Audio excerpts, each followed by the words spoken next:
Welcome to Million Hour Life, the podcast about everything longevity related.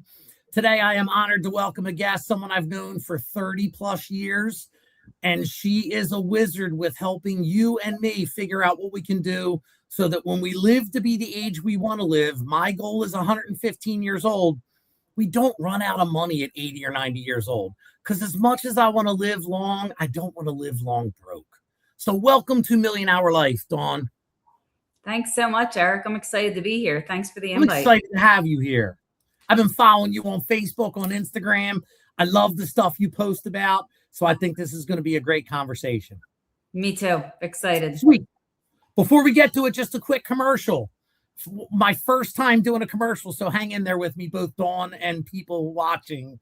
And this is sponsored by the supplement company DoNotAge.org, which to me is the best supplement company out there because they are a research-first supplement company. Most of their profits get reinvested back into research, and they only make products in GMP-certified facilities. So most of them are third-party tested, and they're just like, when I started looking, the most quality company as far as supplements go. And didn't hurt too. I use an app called Supco, where I can take pictures of the barcode of every supplement and it rates them on a scale of 1 to 10. And almost every one of DoNotAge.org's supplements came up to be over an 8.5, which to me is huge. And I love they came out with a new product that is one simple powder that has 15 of the best anti-aging supplements all together in one. Would cost like $700 a month if you tried to buy the individual ingredients, and it's 70% off if you buy everything in one pouch. So if anyone's interested, just go to DoNotAge.org or go to millionhourlife.com, and at checkout, use the code millionhourlife to get 10% off your order. So, all right, let's get on to talking about what we want to talk about, which is wealth and longevity together. So start with just giving a little bit of a background of what you do and why you do it. Oh, goodness, what I do and why I do it. So what I do is financial education, and why I do it is I spent decades in the automotive industry. Can't unsee the things I've seen for so long. A lot of folks have massive amounts of debt. And one thing that always was nagging at me is seeing someone's credit bureau, knowing what bank to place them with, and seeing student loan debt was probably the eye opener. Student loan debt compared to someone's annual salary. And now it's coming full circle that I'm sitting with folks 50s and 60 years old that are still carrying student loan debt. And it's not a people problem, it's a system problem. People are following the system. Go to school, Good job, contribute to your 401k, and don't pay attention to anything else, really. Yeah. Me and you were motivated by the same factor, because I do mortgages and I've been looking at people's credit reports since before I had a credit score. So I was able to see exactly what you're saying, which is some people, the amount of debt they have compared to the amount of income that they're working with is ridiculous. I try and do a loan for like a social worker who could literally have $130,000 to $150,000 in student loan debt with a salary of $50,000 a year. And it's just a dead end trap. Like don't get me wrong, a lot of them work in areas or figure out ways where little by little their student loans can be partially forgiven, but it never equals the amount of income compared to the amount of debt when it comes to student loans. Even doctors I see that I do loans for, I'm like, man, that's a bad bet. Like between insurance, the cost of insurance when you're a doctor, and the cost of those student loans, unless you're just a rich kid that somebody paid for college, I don't know if I'd want to be a doctor, even if I could just wave a magic wand and become one without the 8 years of school that I would have never got through. I agree. I've done a lot of research on folks with student loan debt and the medical industry. They carry it for years and years and years. It's a sad outcome, really. It is. And I do consider you to be one of the few financial wizards in my world. Normally I'm the one that people go to for finance questions. And there's been many times, especially when it relates to anything in the automotive world, that I've been picking your brain because you've been doing this forever and you always gave advice the way I did. even if this isn't what you want to hear, this is what you need to hear. And this is what I would want someone to tell me if I was in your shoes, which is to me the best way to give advice. And you've always done that. So Yes, appreciate thanks, it. Eric. Glad you're out of it, but I appreciated when you were in it too. So I still get the phone calls. Your wife called me when she bought her car by herself. She of said, course you did. herself. Because I told her you can't buy a car without talking to Dawn. Like, Yep, right. she's like, she doesn't do that anymore. I'm like, she didn't lose her knowledge. She No, just got into a better role in a different industry. She didn't forget what she learned for 30 years. So that's right. That is right. love it. All right. So let's start with that. You're now a call it 40-year-old, because I don't think anyone thinks about longevity before they're 40. Everybody just thinks at 30, they're just never going to die. It's when you get to what's currently considered middle age. It's not my middle age, but it's currently middle age, where you start to think like, oh shit, how am I going to do this forever? So put yourself as a 40-year-old. How do you plan on not running out of money in retirement if you live to be 90 plus, call it? Yeah, it's a great question, Eric. And I wish more people really pause to think about that, right? We got to consider, what age do we want to retire? Most people are going to say 65, because we've all been conditioned to say 62, 65, right? Around Yeah. Social Security ages. So what age do we want to retire? For 40, 65. Okay. And when do we think our expiration date is? I always try to say it that way. And I look at my I like that. right? He lived till he was 92. So I say, 90, 92, I think is fair. So if we retire at 65, we live till 90, 92, that's like a 25-year range. How do we calculate that? And what I tell folks to do is take your annual salary, right? Could be a little more, could be a little less, but multiply that by 25 for 25 years. Now that's your kind of financial independence plan, or your financial independence number. And most people, when they pause and think about that, they're nowhere even close, unfortunately. And the truth is, do you really want to just make in retirement what you made while you're working? Because while you're working, 40 hours of your week are spent working. Right. Well, when you're not working and you're retired, don't you want to enjoy your time during those 40 hours? So you want to be able to spend what you want to spend without going, can I do that? Or do I have to prepare for when I'm 92 or 93? Right. Great question. And that's what I tell people. Think about, what do you want life to look like at 65? Where are you going? Who are you going with? How often are you going? And most people have just stopped even dreaming. They just think that they're going to work till they're 65. And a lot of times, Eric, I sit with somebody and they say, I don't even know. I don't see the light at the end of the tunnel when they're past the 40-year-old range. I'm proud of people for admitting that, because most people would just make stuff up because they don't want to admit the fact that they have no idea about something that really is one of the most important things. This is something that I've thought about. And one of the reasons that, I'd love to be able to kind of get this point across to younger people. It's that, as a 70-year-old or a 90-year-old, there's almost nothing you can do for your 50-year-old self or your 30-year-old self, besides appreciate the fact that when you were 30 or you're 50, there's things you can do that your 70 or 90-year-old self will really thank you for. So you can't go backwards, but you can help yourself moving forward. Yes. Now, I always did that, admittedly, because I'm a worrywart. So when I was 30, I was literally worried about what's going to happen when I'm 80 or 90 years old. But luckily that made me make decisions where now my 80 or 90-year-old self is going to look back at my 30-year-old self and go, damn, good job, dude. Glad you did that then, because there'd be almost nothing you could do now unless you get lucky, maybe run into an inheritance or, come up with an invention that makes you wealthy. There's almost nothing you're going to be able to do in your 80 or 90s to keep that train going if you didn't start it rolling down the track early.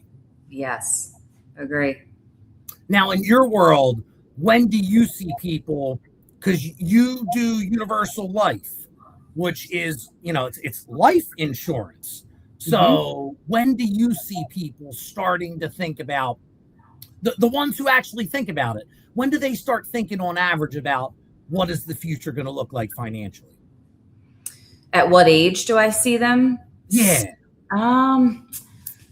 So it depends who I'm sitting with. It's such a hard conversation for, I used to call them kids in their 20s, because they think they're okay and they live in a world where they're not thinking about even being 35, let alone 55. So Yeah. sometimes that's just explaining to them, bringing awareness, like it sounds like it's really far away, but it's not. The 40-year-olds a little bit more, but I feel like once people hit 50, it's the golden age where they're like, holy crap, I Yeah. definitely want to retire like yesterday, and 65 is 15 years away. What do I need to do to get on track? Yeah, I think one of my biggest hurdles was that I wanted to retire by 50. Like my goal at 20 was I'm just going to keep saving, preparing so that I can retire at 50. And then I turned 50 and I went, I don't even know what I want to do. So Right. why the hell would I retire? And it kind of caused a little bit of a conundrum. Like I got to where I was trying to get to, and I went, I don't want to be here. I think I want to keep working as long as I can, because in my experience and what I see is the people who turn 65 and stop working are usually the people who don't make it to 70. Mhm. And some of the people that I do loans for that are in their 90s, they're still working. And they seem like they're in way better shape than the people who are retired at 65 and are 70 now. Yeah. So, all right. So now someone comes to you at that golden age of 45 or 50. And what would your advice be for them to do at that point to possibly better prepare if they didn't over prepare between 20 and 50? Yeah, so great question.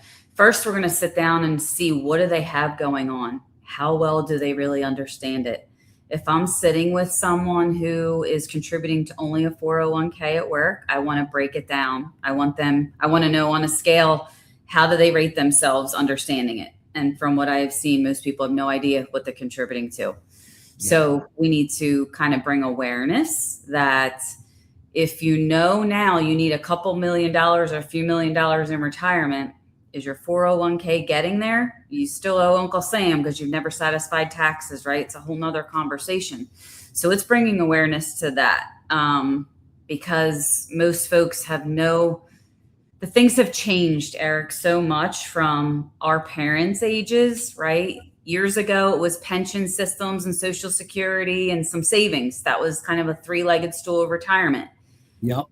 It shifted, 1978, Congress created tax code 401k, and most people aren't really aware of that. And there's so many guidelines and restrictions about them, and folks can be taxed up to 50% of what they have saved in their 401k if they don't start taking from it at 73 years old. So it's more of an awareness conversation. Let's see what you have going on and understanding how money grows and how it's taxed. Is everything that you're contributing to going to be taxed in retirement? Because another myth that we've all been told is you're going to be in a lower tax bracket when you retire. I don't agree, and neither do my clients. By the way, there's no guarantee that the government doesn't change the tax bracket or the way taxes work for people withdrawing from their 401k. The government is going to get their money one way or another. So if they realize there's a point where, oh, shoot, now everybody has their money in retirement in their 401ks, you don't think they're going to change or raise the taxes on what you take, what you pay when you take your money out of a 401k? Of course they are. Exactly. So would you say 401k is a bad option, or would you just say it really shouldn't be the only option? I'm going to say it really shouldn't be the only option. I'm not saying it's a bad option, but it's worth really understanding. Some people think that they have to have a 401k because that's all they're offered. And there's so many different guidelines behind it. I actually have a book sitting next to me that's called 401k Not Okay. And it's not actually, it is next to me. 401k Not Okay, and 16 different things that you don't realize about the 401k. And I was one of those people contributing to one for 20 some years, watched and downs of the market. And I'm like, wait a second, I'm never going to be able to retire off of this thing alone, and that's why the average retirement account in this country is about $182,000. I guess it really just is like you had mentioned pension, which by the way, my mom's advice to me when I was young, and I know she meant well, and she's only tried to give me good advice, but I remember her saying, what you need to do is go to college, get a good job with a good pension, and stay there as long as you can. And I remember thinking like, man, that sounds awful. But really, like you said, all a 401k really is the replacement for the pension that almost nobody gets unless you're a union employee at this point. So just like a pension probably should have never been your only plan if you want to really enjoy life in retirement, 401k shouldn't be either. For sure. But at least the pension has guaranteed income, right? The 401k wasn't designed to replace the pension. The 401k was designed to defer taxes for our higher earning folks. And it kind of transitioned into replacing the pension. Interesting. Yeah. If you never thought about that, but that makes a lot of sense. Yep. Yes. The 401k was not designed to do what it's doing today. It was designed to just defer taxes, and it kind of has taken over. And I can send you a few things, Eric, to kind of check out later, but there's some powerful YouTube videos that they've done interviews 12, 13 years ago, interviewing folks that have the 401k. And it's pretty interesting, to say the least. Yeah. I rely on my 401k. Don't get me wrong, I contribute to it. Although, of course, I got to the age of 50 where you're supposed to be able to overfund your 401k. Not exaggerating. A couple of months after I turned 50, they changed those rules, and you're no longer allowed to, catch up, whatever it's called, catch up for your 401k. But I always look at my 401k as like something that may eventually help me, but it would never be more than 25% of where I expect my retirement income to come from. Right. So when the option is not 401k, it's life insurance. And now I understand a little bit about what you do, just like generally, but just help someone like me who's listening to understand maybe the differences between, because they're going to hear the word life insurance from what you do. It's indexed universal life. Is that what IUL means, correct? That's what IUL means, yes. There's multiple. How does that compare to a traditional, just like whole life insurance policy that people might be a little more familiar with? Sure, great question. So whole life builds a cash value, but the death benefit is staying level throughout your whole life. An index universal life is super flexible, and it's designed for specifically, number one, to be a death benefit, but number two, to build a cash value, to build kind of think about it like infinite banking. It's designed to have a max cash accumulation.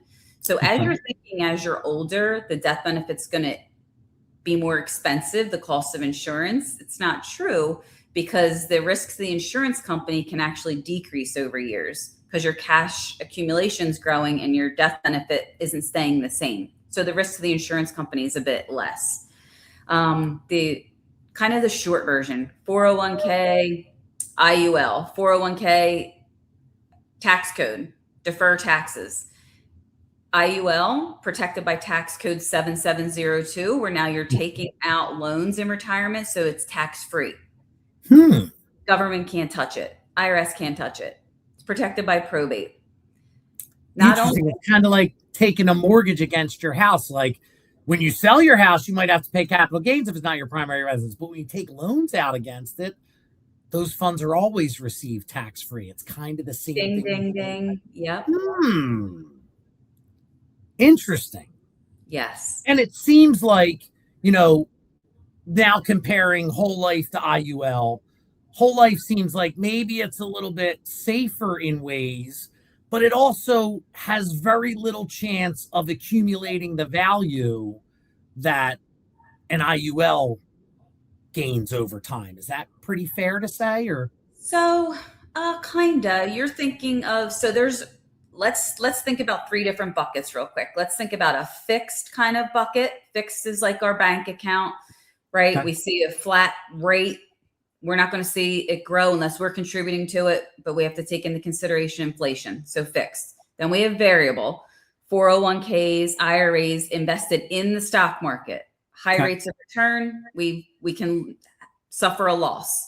Yep. Then there's index strategy, not an index fund, but linked to a stock market index like the S&P.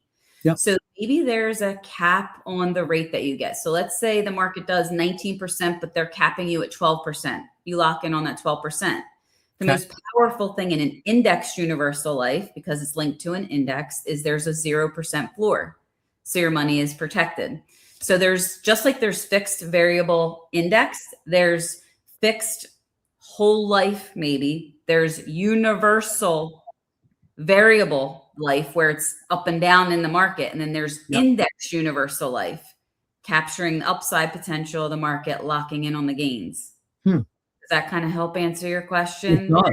It does. And I love the idea of indexed having the ability. It's okay if you cap gains, because I don't know any whole life policy that's getting you close to 12% annually. So if the most you can get is 12% annually, but when things go bad, you're at zero, like you lose zero, that still seems like a really good bet for people to make.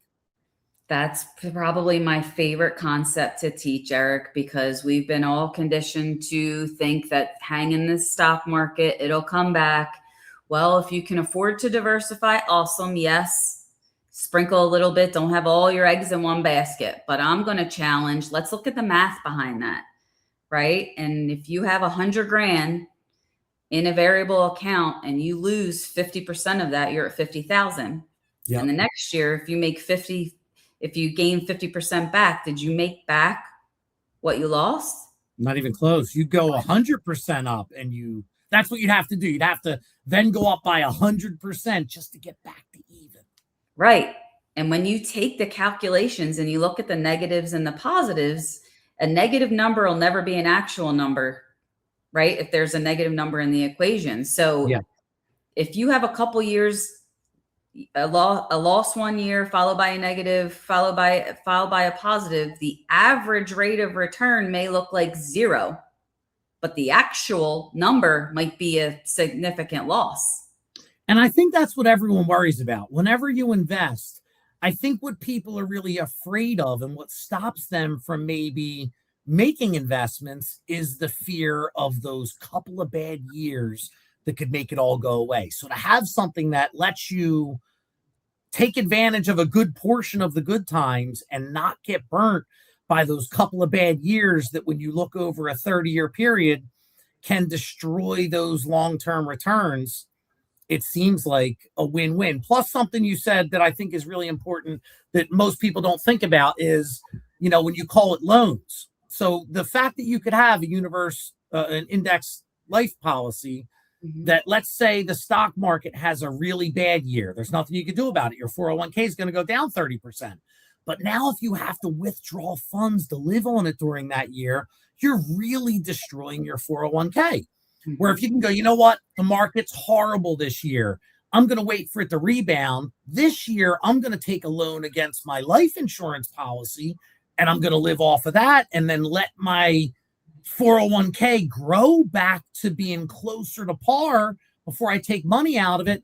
It's such a good option for people to have that goes past diversification for just having multiple sources of doing something, but a way to take money in the bad years without further worsening your position in something you invested in the whole time you were working. Yes, and it's individual. So it's the person who owns it. There's no guidelines that you can't touch it until 59 and a half for a specific age. Like it's yours. If you're 35 years old and you have $300,000 in there and you want to purchase a home, there's no guidelines saying that you can't touch it because you're not of age.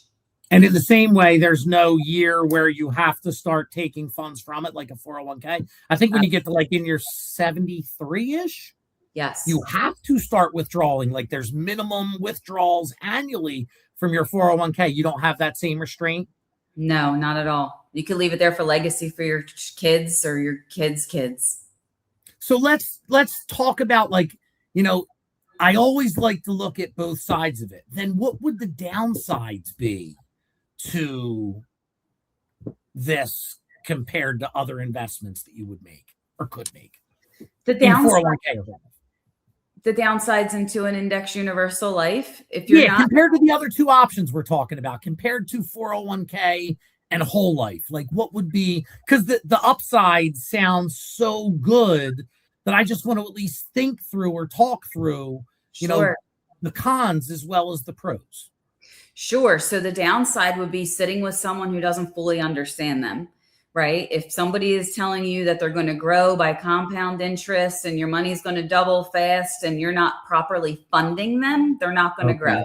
So if you're, in your 50s and you're looking to put minimal amounts in there, like a small premium per month in there, it's not going to have enough time to grow and compound. And Got it. fortunately, there's folks out there that give the IUL a bad name because they're not properly structuring them. They are built to be properly funded and properly structured, meaning you want the lowest death benefit possible because you want your cash accumulation to grow. That's your goal of that. Does that answer your question? It does. And it also, from my understanding, seems like, and I don't call this a con, this is just something that people need to understand, if I'm right about what I'm saying, is that with something like whole life, you can kind of set it and forget it, where what you do really does take you staying involved with someone like you that can, or at least become really smart about how to manage it yourself, because it's not something you set or forget. You really have to stay active in staying on top of it to make sure you're not underfunding it and cause tax implications that you wouldn't want to take, or not preparing for the fact that health insurance, because of health insurance getting more expensive as you get older, could, make you want to make changes that you might not make if you just set it and forget it. Right. You want to make sure, because there's guidelines. There's going to tell you a max guideline annual premium of how much you can put in there. So it's not a modified endowment, meaning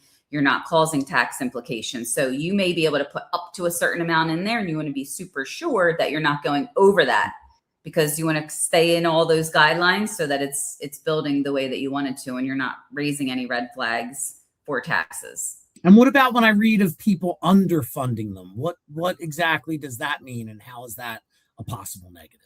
It means that, let's say I'm in my 50s. Let's say I wanted to start one right now and fund it with a few $100s a month. Well, my cost of insurance at my age is going to be more expensive than someone in their 20s, right? So someone in their 20s will be able to fund it for a few $100s a month because they're going to fund it for 40 some years. Oh, Does that make sense? got you. So really it's time that could make you underfund it, because there's just not enough time if your investment annually or however you do it per paycheck just isn't enough. You're just Time and how much, time and how much you're funding it. So we have folks that use these for investments too. Like they come in and say, I want to put $100,000 a year in this thing for 7 years, and then draw a loan out of it in the next few years to buy another investment property. So you can do that as well if it's properly structured.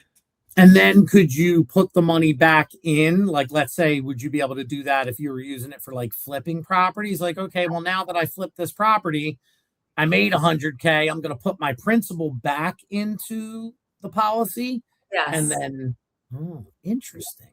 Mm-hmm. It's powerful. That is powerful. Mm-hmm. I'm talking to you and just thinking at the same time, because I'm like, oh, man, Dawn, you're explaining stuff good, because I did a good amount of research and reading and understanding, but then you talk to someone who knows what they're talking about, and it's like, oh, kind of like people do when they talk about mortgages with me, like, oh, shoot, I never would have thought about that. Glad I'm talking to Dawn, who does this for a living, instead of AI, who's just telling me maybe bits and pieces of things that it collected from the internet and Reddit. So. Right. And people, you'll hear bad things like everything else. The bad things that you hear about are people who don't understand it or experience someone who didn't properly structure one. Yeah. Yeah. Could you, and it sounds like the answer to this is yes, because you just explained how someone could put away $100,000 a year and then be able to draw from it. Could you make this your sole preparation for retirement, or would that not be advisable? So, I mean, it checks all of the boxes, right? Yeah. You don't have to worry about taxes, it's protected from probate. It has living benefits, so you're protected there. You know, if God forbid you have a chronic or critical illness on top of it, like there's so many different boxes that it checks. Sure, but should you have all of your eggs in one basket? Probably not. If something happens, probably not. Should you have multiple? So I would look at it like, okay, if I'm hit with, which I don't even like to say the C word at this age, right? Not letting, not We having, know what it is. yeah. But if that were to happen, do I want to touch my IUL that I'm growing for my tax-free retirement? For me, no. I have a living benefits policy, like a term with living benefits life insurance. So if I am hit with something like that, I'm drawing out of that. So I'm not interrupting what's growing. You and me both. I do that as well. Yeah. Now you said it is not, you avoid probate. So when you pass, this can be given to your heirs without estate taxes? Yes. Holy shit. That doesn't happen with your 401k. Your 401k, you work to put your money into it for 30 years. You die, you leave it to your kids. They don't get what you put and worked your butt off to put into your 401k. Nope. Okay. I like that.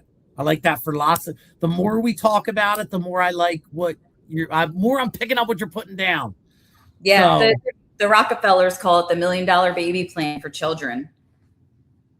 Right. So you start one for a baby who's super young with a minimal amount. By the time they're 65, they'll have $1 million in there.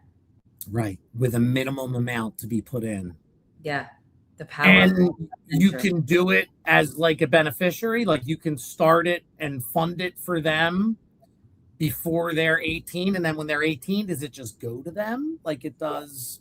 So parents or grandparents can be the owner, the insured is the baby, and then beneficiary would most likely be the parents. And then, yes, you can change ownership based off the discretion of whoever's starting the plan, right? So if you're starting one for a grandchild, they turn 18, do you want to turn it over to them so they have access to it right away? Maybe so, maybe not. Maybe you you don't have to, like you do in some accounts, where some accounts, once they turn 18, you don't have to tell them they have it, but it's theirs, whether they know it or not. No, it could follow them all the way through to their retirement. With you owning it. That is crazy. And for them to be able to fund it, do you have to turn it over to them for them to be able to put funds into it? Yes, because whoever's funding it, that has to be matched to their bank account. Makes sense. Yeah. So that's a smart way to do it. Like, okay, maybe don't give it to your kids when your grandkids when they're 18. Wait until they're 25 and see how responsible they are. Then explain to them what you've done for them to help them in their first 25 years. And at that time, advise them on how they can continue to fund it on their own while it's now there. Yes, exactly.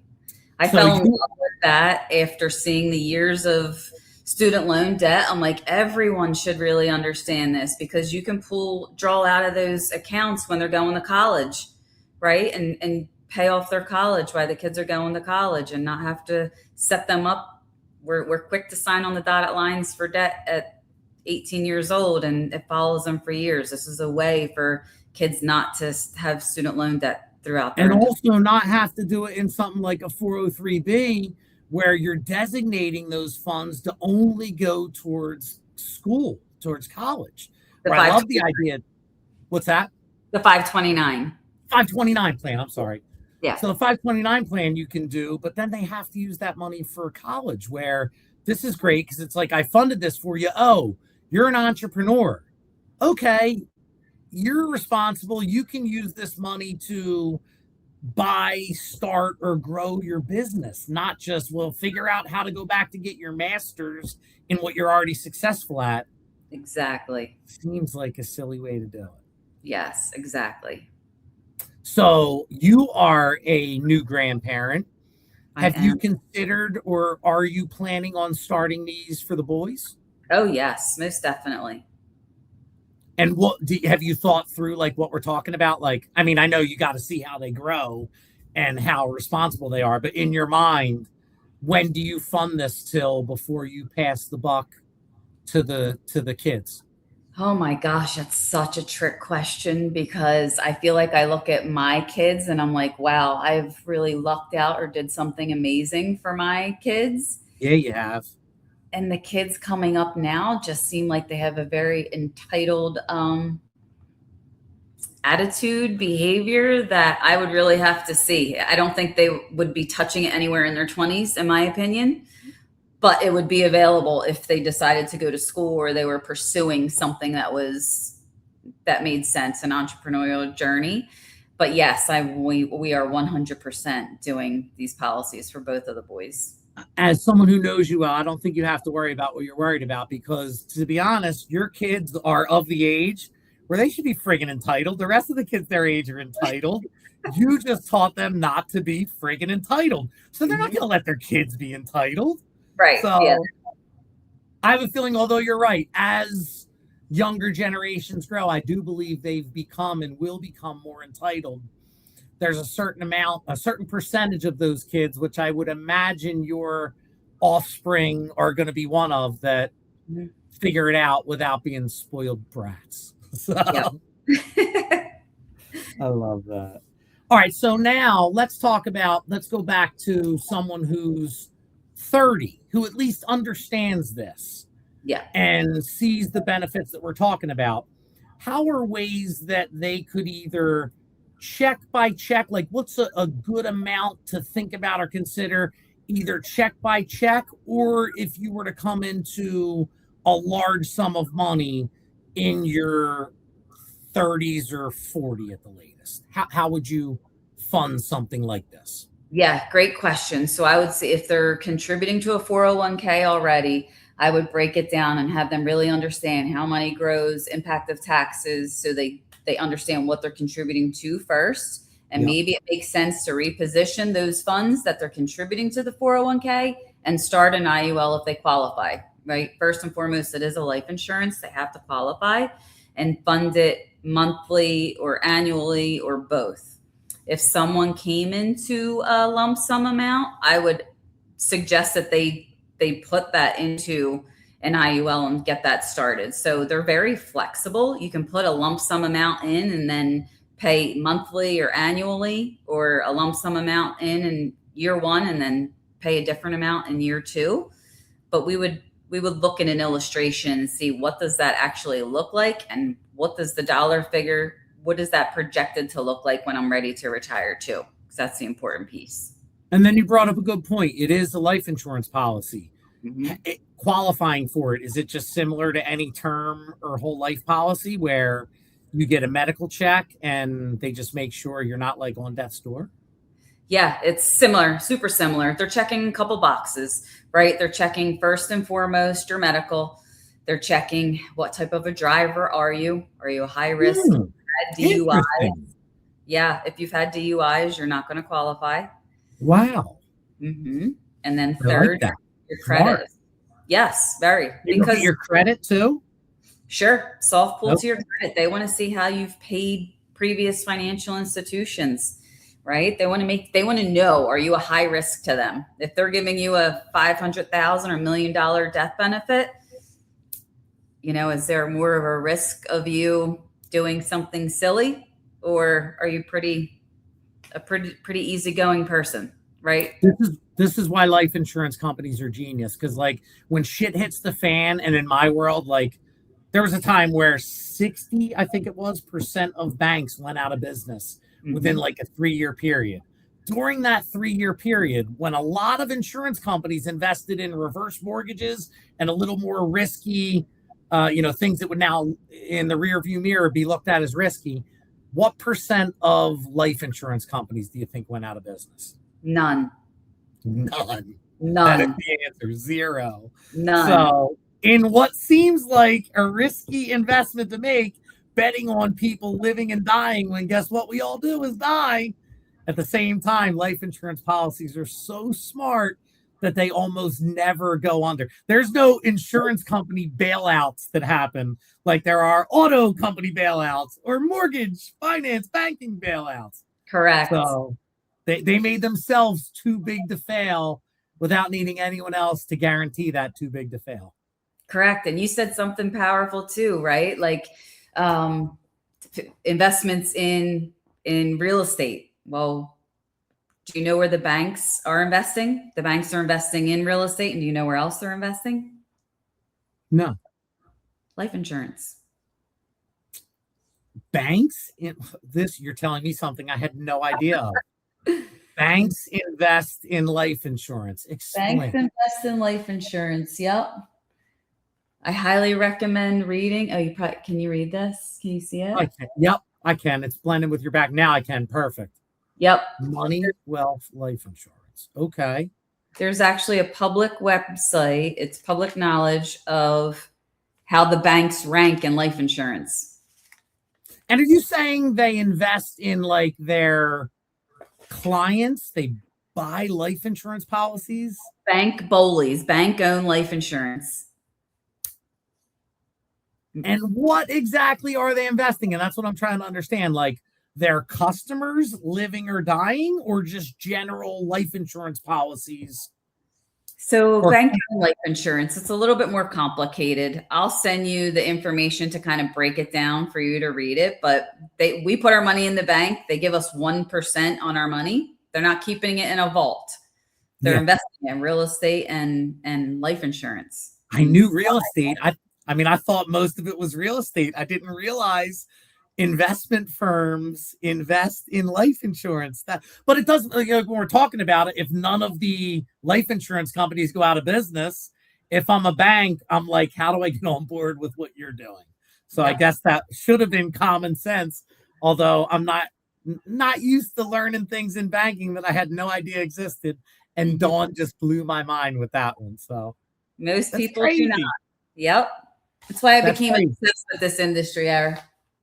I love it. All right. So here's a good one for you. Yeah. It's, knowing what we're talking about, longevity. I'm a big believer in right now, the average life expectancy is in the 80s.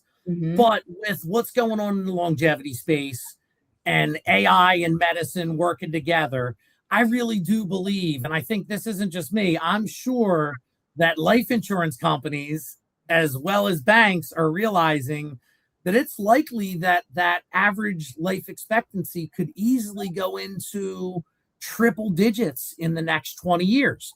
Sure. How do you see things like index universal life changing as the companies offer them realize that people are just going to start living longer? And is there any way, like if I get into something like this now, is there any way that as people start to live longer, they can change what's already in place that I signed up to maybe when I'm 50, when I'm 70? So that's a really good question. And the life insurance companies are taking into consideration of that. They're looking at the age of folks that lived in the Bible, and they're saying 120, 121 is the age. So when we look at figures, illustrating figures on, hey, how long is my money going to last? If I'm contributing so many years, I'm pulling it out. We're running numbers till 90, 100, 110. We're not just running it until they're 80 or 85 years old. Which is crazy when right now, the percentage of people that live to be 110 is maybe 1 in 1,000. I'm just guessing here. I don't know this to be the case, but 1 in 1,000, where the whole point of this show, Million Hour Life, is I think I'm going to live to be 1,000,000 hours old, which is 115. And when I say that, people say nobody lives to be 115. And it seems like the insurance companies, of course, are already on top of what I'm saying, that, I'm a believer in something called escape velocity. You know what escape velocity is? I don't. So that means that there is going to get to a point where you're able to reverse your life for this reason. as you're able to extend your life, where now a year passes and you're able to age by less than a year, as that number gets better, you're going to get to a point where you're actually aging backwards. And that's Mm, escape velocity. Some okay. people think that that's going to happen inside of the next 20 years. So, I mean, I'm not betting on that. I'm betting on, just at least getting into triple digits and having a super healthy 90s. But it's crazy to think that we could get to a point inside of the next 20, 30, 40 years. Seems like it's very likely that we're actually going to be able to reverse our age and age backwards, or at least keep our age the same, where something like this, you could have a lot of years of getting paid monthly from something you did at a time when it wasn't thought that many people were going to live to even be centurions. Mm-hmm. Yep. But there's no way, like, let's say that happens. If someone has an index universal life policy now, that can't change. They can't go back and undo what someone did when they were 50, when they're 70, based on the climate of aging changing. No. Love that. I love what you're saying about that too, because I've linked up with a kinesiology doctor in Florida, and I just love the people who are taking the holistic approach, not the prescription approach, and showing you the foods that benefit specific things or illnesses. And I feel like that's super important, and people should be living longer if they're really paying attention to old real. Well, you started out with trick number one that I believe to get yourself there, and it's stopping relying on traditional doctors and getting doctors like kinesiologists or functional medicine doctors that don't look at things the way traditional doctors have, which is there's an ailment, there's a prescription for it, and instead figure out how to change your life. And you said something really important: get from your food what you need. I'm a big believer in food first. Like, yeah, supplements are great. If you can't get it from your diet, supplement. Agreed. You live in Seattle, you're not going to get your vitamin D from the sun enough. Okay, take vitamin D, get in front of a red light mat. But as much as you can, try to figure out how to get all of your nutrients from natural ways, starting with your food. Yeah, agree. So having a kinesiologist, give me some things that you've learned that you would have never learned from going to your family, your what do they call them? PCP, your primary care physician. So I was, not to give too much TMI, but I was TMI's fine if you're good with it. I was treated as if I had IBS for 30 years. I've had to have multiple different scans, things done. And it's kind of ironic that after sitting with this woman and just listening to certain things, that maybe there's other things going on, right? And they're quick to pump you with the script of take this for that and take this for that. But just listening to her and seeing all of the and seeing the printout after she scanned my palm with a magnetic device and then cut my hair, and seeing all the things that no blood test ever showed me, and all this information, it's like, wow, a real wake up call on what to pay attention to that you had no idea. I have a very similar situation where I had stomach issues my whole life, and I was trying to figure out whether it was gluten or dairy or gluten or dairy. What is it that's causing all these issues? Mm-hmm. And did you test positive for the MTHFR gene by any chance? No, so I'm the opposite. Okay. Complete opposite. And started becoming an advocate for myself and telling them, like, I'm not listening to what you're telling me anymore. I need scans on kind of the outside of my colon and different things. And from those scans have led from one thing to the next, that now they're seeing I have some abnormalities that I was probably born with as a child that no one's ever caught, because it's interesting. because they weren't looking at it because there's no prescription for what's wrong with you. Right. No So prescription protocol wasn't that I could have an x-ray of my abdomen because I have issues. That's yeah. not, I guess. What have you done since finding this information out to change your health span and your outlook on the future? So I have really dove deep into like tinctures, different tinctures, like a bladder tincture, different things of that nature to kind of give myself natural, supernatural nutrients to Okay. see if I can kind of help get things kind of going. So I'm still a work in progress and have some other things to do there. But I am being my own advocate, doing my own research, um, following things that help you versus a prescription to kind of, what's the right word I'm looking for? Not magnifying. Mask. Like, don't Yes. mask the problem, Right. fix the problem. Yes. There's almost no prescription that fixes what's wrong with you. It's like it fixes what's wrong with you, some of them if you take it forever, but then the side effects, there's not many side effects, I'm sure, to the tinctures that you take. And Right. tinctures, by the way, are a traditionally the best way to take your supplements because they're usually, something that you put under your tongue that becomes super bioavailable instead of in pill formation where it can get destroyed by your stomach acids before it even gets to where it needs to get to. Yes, exactly. Yep. And then how long has it been since you discovered this? And how often will you go back to your kinesiologist? And then what happens at those appointments to kind of like check how you're doing on your own? I talk to my kinesiologist often via email. So I started all of this last May. So it's been a year. I've been Okay. posting for my different scans since November. I actually have another one on Friday to kind of see different muscles of everywhere, what's going where. I may most likely need a surgery to kind of remove part of the colon because Yeah. of the years of them saying that you have this, take this, and ignoring the real issue. Yeah. So it's pretty interesting when you just stop believing what their protocol and you start doing your own research. Well, you're probably like me. Like you can only be told, oh, good news, nothing's wrong, so many times before you're like, you're just not finding what's wrong.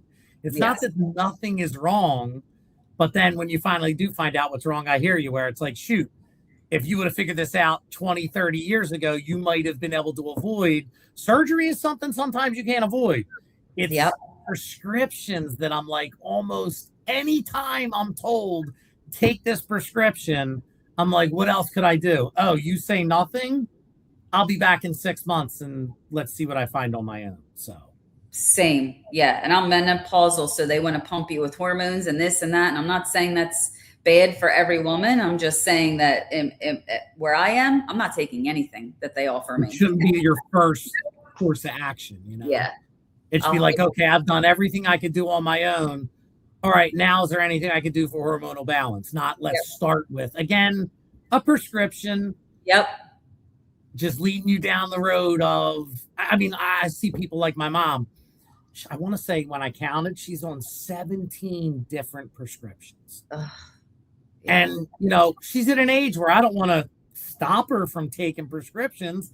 But sometimes I'm like, I wonder what would happen if 14 of these went away. Like, what are the chances that these 17 things are all helping her to live longer? Where at this point, the only prescriptions that I take are fish oil. And I do take a little bit of metformin. I don't take the amount that was prescribed to me. And I know you've had people in your life, and I've had people in my life who metformin has done horrible things for, which is one of the reasons why I got my metformin down 75% of what my doctor told me to take. And I'm even thinking about now switching to berberine, which is like the natural metformin, instead of taking any of it. But those are the only prescriptions I take. Even cholesterol, I don't want to take the cholesterol meds because the negative impacts of cholesterol when I have no calcium buildup in my arteries just seem like it's the risk isn't worth the reward. It's not. I just went through this with my dad and haven't even shared this with you yet, but he was in and out of the ER twice in the last 3 months. Okay. He couldn't walk. He was sweating bullets, couldn't walk. Holy His crap. knees completely swollen to the point where I brought him to his orthopedic and said, we need to have his knees drained and send that fluid out to figure out what is going on. Long story short, he got a 4th injection of testosterone, which didn't seem to have a reaction from that. But right before that, his cholesterol was a little bit high, so they put him on statin. Ever since, he's been filled with fluid. So long story short, he stopped the statin. A arthritis doctor put him on something for the inflammation part, but stopping the statin, his legs are back to being skinny after a couple. That's crazy to hear, because I know your dad, and the last time I saw him, he was doing yoga like 5 days a week. Yes. Yep. So in a short period of time to go from yoga 5 days a week to not being able to walk with fluid in his knees sounds crazy. Incredible. It was incredible because he was doing hot yoga 3 to 5 days a week, very active, walking, started these shots and completely not able to even bend a leg. Like he could barely walk at all. Now that he's stopped that, is he starting to get back? I mean, not that he's doing yoga 3 to 5 times a week, but is he starting to be able to walk better and you see like light at the end of the tunnel?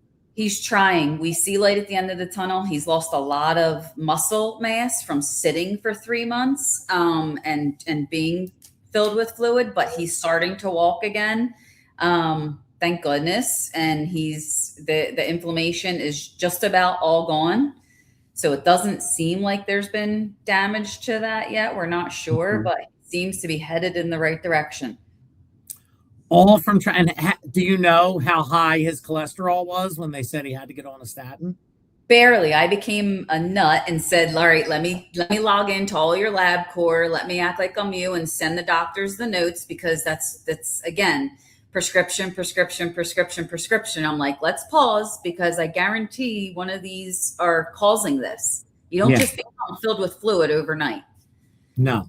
And yeah, sorry, I got on a tangent there and forgot what your question was. No, that's all right. We were just talking about that and how he's getting back to hopefully where he was before. Prescriptions. And it was cholesterol, how high his cholesterol was. And that was it. It was barely. I said, if you would just do a protein and veggie diet for 3 weeks, I bet you that will go down. Yeah, extra leafy greens, get back to doing more yoga. Yeah. And chances are he might have fixed on his own. Or he could do what I did. I finally said to my doctor, like, I don't want to be on a statin for my whole life. And I had to ask him, like, so why am I on a statin? Because we're worried about heart disease. I'm like, well, so what you're saying is you're worried about having plaque in my veins. Yeah. Well, there's something you can get called a calcium score test that tells you how much calcium there is in your veins and arteries. So I said to my doctor, here's the deal. I'm going to go get a calcium score test. If it comes back anything over 0, I'll stay on a statin. And maybe I'll see, like, over time, maybe I'll keep continuing to cut it down, see if my calcium score goes up. Came back 0. So when there was a time where I thought I got to be on cholesterol medicine, statins my whole life, because when I was younger, in my 20s, my just bad cholesterol was 180 points over what they wanted my total cholesterol to be. But now I'm 50 and I have a 0 for my calcium score test. So right away I was like, nope, not taking statin anymore. And I promised my doctor I will go every year and continue to get this test. And now if it goes from 0 to 0.1, maybe I'll start taking some of my statin again.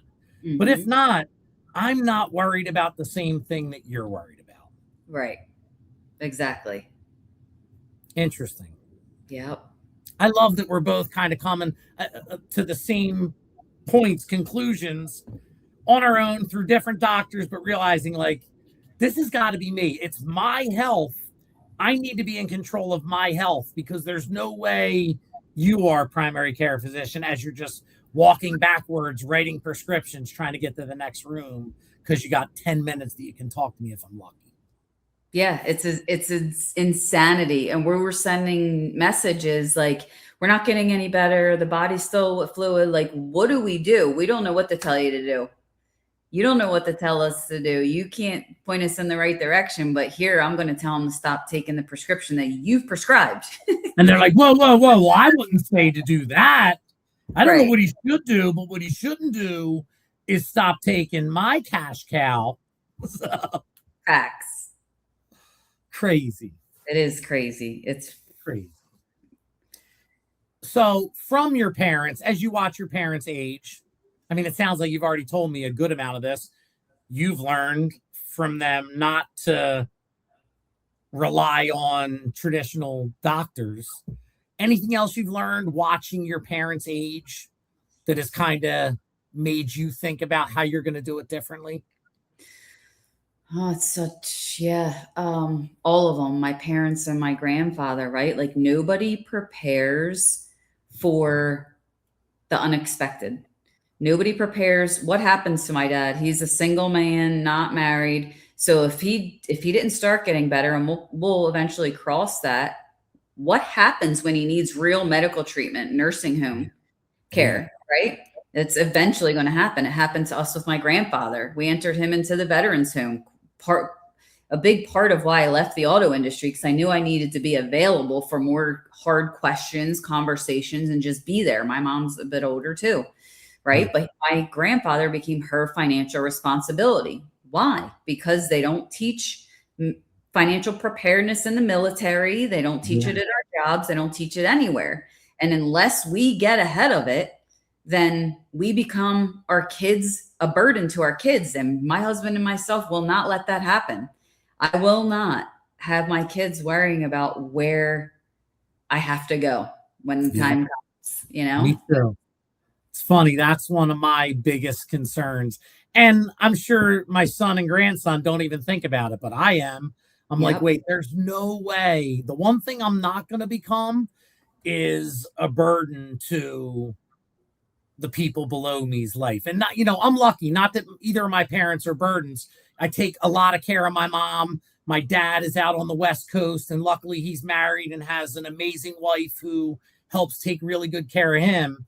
And I plan on me and Stace both living to be super long, but I am preparing for no matter what happens. Because I don't want to be like, I don't want to rely on anybody for anything.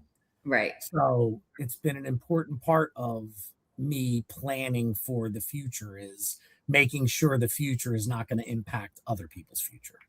Good. Proud of you, Eric, because I feel the same. That's the biggest. Maybe think of something that, as we're talking about going into a nursing home, a lot of people's assets get destroyed if they do have to enter a nursing home. How would Index Universal Life be impacted by someone who built up a cash value, and I know it can get passed on to their heirs, sounds like without much tax implication. How's it impacted if they do have to go into a nursing home? So it wouldn't. Their beneficiary would get their cash value and their death benefit amount. Wow. Yeah. And my recommendation would be for folks to have a trust in place, because a will is going to dictate who's getting what, where. A trust is going to protect. You have a trust? Yes. Me too. Yeah. And now you have a revocable trust, if you don't mind me asking? Yeah, you're okay asking. I have revocable trust. Revocable trust. That's what I did too. Irrevocable trust just got a little bit too complicated. I'm like, yeah, I don't know if I'm ready for that. Maybe someday it'll be a different conversation. But for now, revocable trust seems like the best move for at least my current mindset. So good. I'm so proud of you having everything in order. And because I'm a worrywart, not because I'm like super smart about everything. It's because I sit around and panic about the future, or did. I've got way better at it. as I've gotten older. And now I'm prepared enough where I'm like, whatever happens, I'm going to be okay. Now I Yep. panic a little bit less, but luckily it might have taken some years off my life and my heart with all the worrying I did, but it also made good stuff happen for me and the people around me if anything happens to me.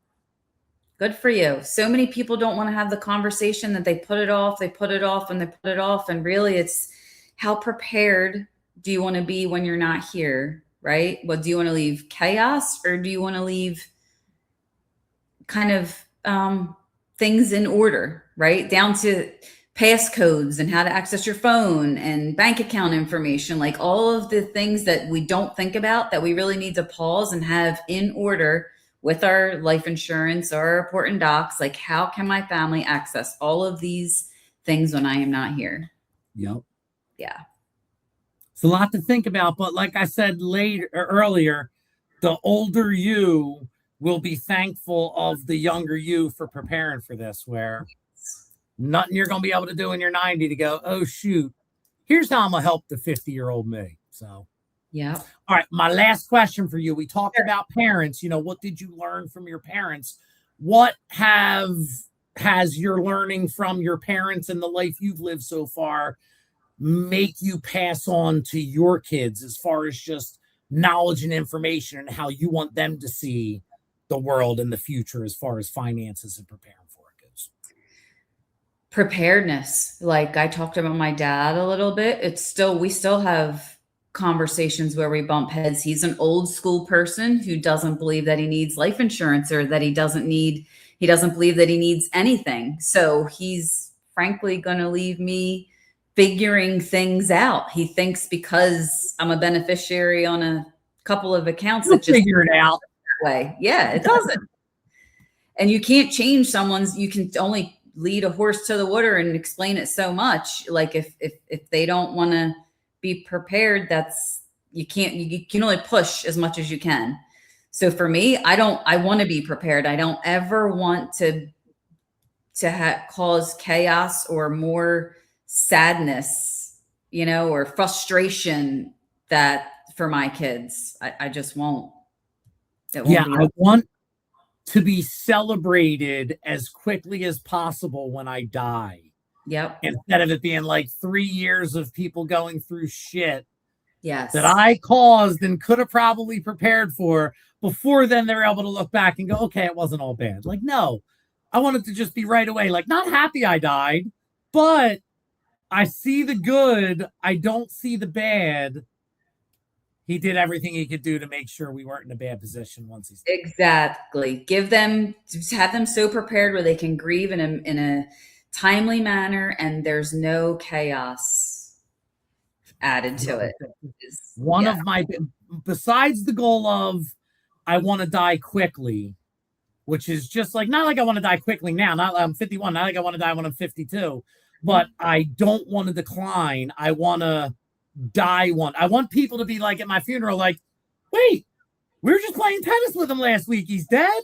I don't want it to be like, we saw this coming. It was like, first he couldn't do this, then he couldn't do this. We knew eventually we were going to all be here, Right. Yes. Besides that, it's to not impact the people that I love when I'm no longer here, except positively by them going like, okay, he did so well for us that we can go figure out what charities he loved and put money towards that instead of how are we going to pay for his funeral.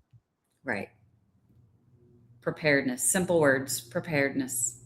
I love this, Dawn. This was an amazing conversation that really, I knew, like I said, I've only got 4 questions. I wrote down, when I started writing things down, sometimes I've got 2 pages of notes. You probably can't see it. But I knew with you, I only needed 1 page of notes, and that I was only going to have half of it crossed out by the time we were done, because I really could talk to you for hours about things that we both care about. That weird that we started on similar paths in finance, working 50, 60, in your case, sometimes 70-hour-a-week job, to now get to the point where in our early years of starting to think about retirement, we're in a position where we can start to prepare for living a good, long life. That both of our jobs are things like, how old do you have to be when you need to retire from advising people on indexed universal life?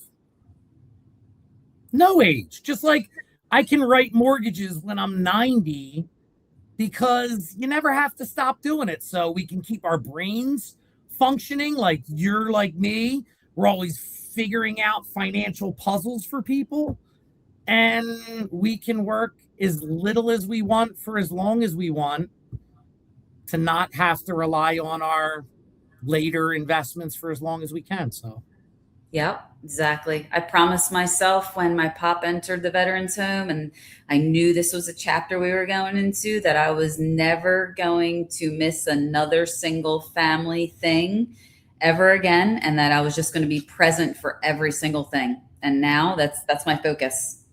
That's well, all I do every you week. did a great job, because I would say you're one of those parents who, like, you work, like I'm saying, 60, 70 hours a week. Neither of your children would think of you as in any way absent from their childhood or their life growing up. Nope. So you figured out how to balance in a way that not many people could have, but smart that now you're like, no, I'm going to overbalance towards family and do something now that you love. I see when you do what you do, you love it. And you were really good in the auto industry. And I could see how much you disliked what you were doing. So I also love to see you doing something that makes you happy. So Appreciate that, Eric. I love what I do. It's, knowledge is power, and we need more. It needs to be more of a known topic than a topic people don't want to talk about. yep. Yeah. Well, I hope this is a conversation that people listen to that opens their minds up to index universal life, or also just preparing for retirement before you may think you need to prepare for retirement. The earlier you start doing it, A, the more money you'll have at the end. B, the earlier you'll be able to retire. So for many reasons, if you're listening to this and you're in your 20s or 30s, don't wait until you're in your 40s or 50s. Start now and have more options earlier. So true. So true. I All love right, being check her out. Dawn O'Brien, Rev Up Your Wealth and Company. She's on Facebook. She's on Instagram. She's always putting out great posts. She'll have seminars sometimes that people can join for free so that they can learn more, without having to go to someone that's a stranger now that you know her from listening to this. And I got to say, she's the most trustable, not one of the most trustable people, the most trustable person I know. So if Dawn says it, it comes from the heart, and you should listen to what she says like I do. Thanks, Sarah. I love being here today. Thanks so much for the invite. We're going to do it again. And remember, this show is sponsored by DoNotAge.org.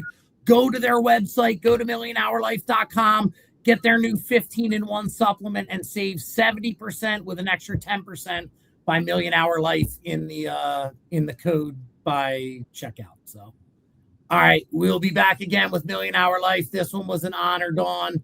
I will talk to you soon. You have a great day. You too, Eric. Thanks. Bye.